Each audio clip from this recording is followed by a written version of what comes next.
Who's been incredibly controversial since the national government first decided that the highways in Gauteng should be tolled. The decision was taken in the period around 2007 and 2008. The Gauteng provincial government, and I should probably say here the Gauteng ANC, both strongly opposed e-tolls. The national government eventually had to give up on the whole idea. Professor Rennie Naidoo is at the School of Business Sciences at Wits University. Professor, good afternoon to you. You actually conducted a very interesting study about this several years ago, 10 years ago now, and you found that officials really didn't listen to people in Gauteng. Why do you think they were so convinced that e-tolls was the right decision when it was so obviously the wrong decision? Well, Stephen, I must start off by saying that it's kind of a natural process, this poor decision-making among humans. We tend to do this. But, you're speaking about those issues with e-tolls. The thing that struck me firstly was just the kind of present-oriented nature of the decision-making. So quick decision-making, it seemed to me at least, the kind of presence bias, so lacking strategic thinking in my opinion. So that's one thing that struck me. The second is this kind of what we call the moral disengagement. So you find ways to justify and rationalize a decision, and this is a tendency among all of us, right? And I think what another key aspect is this project escalation bias, and this is this kind of escalation of commitment. So people invest in a project, the project is going nowhere, but they kind of remain committed to the initiative. So those are the kind of three leadership kind of issues, and it's linked to these biases. Is there a thing sometimes people get into a fight and they just have to win, they almost forget what the point is? Yeah, I think, the project escalation bias, I mean, I sound a bit technical and maybe a bit too academese there, but let me just translate this to what it means for managing mega projects. Now, two things that every, kind of solid project manager would know is that they've got to manage to look at the feasibility of a project. So, and then the second thing is obviously stakeholder management.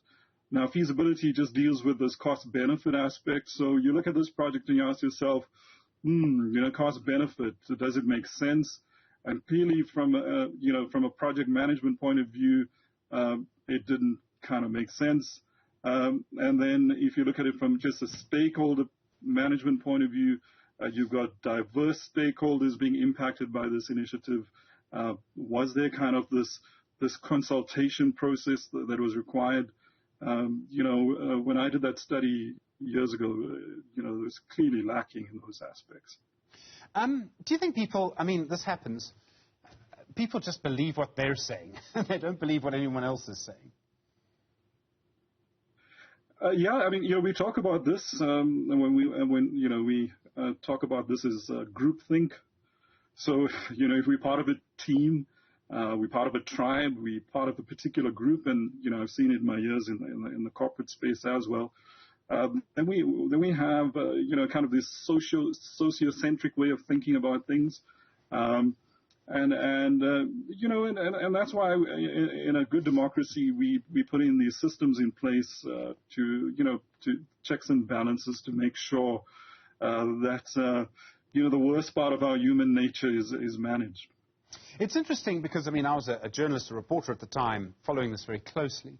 And it's interesting that the national ANC was determined to go ahead with this. Gauteng ANC opposed it. For various reasons, they couldn't be that public, but they did. COSATU opposed it strongly, led protests against e-tolls. But the other big member of the tripartite alliance, the South African Communist Party, really said nothing. I'm sure Jeremy Cronin will phone me and argue with me in a moment. He was Deputy Minister of Transport at the time.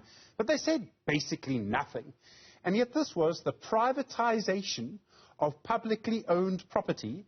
And here was the South African Communist Party saying nothing. Do you think this was maybe an example of that sort of groupthink that you talk about? Yeah, Stephen, I mean, it's very peculiar, isn't it? I mean, here you got a kind of government that pushes the notion that state-owned enterprises should be given this opportunity to manage the valuable resources of the nation, and they have a really poor track record of doing this. And then we get involved in a public-private partnership with an international corporation. And, people take exception to me viewing it this way, but frankly, I mean, I've written about this, privatized our roads, handed our roads to a private corporation. That's what it seemed like to me. Professor Rennie Naidoo, thank you, from the School of Business Sciences at Wits University.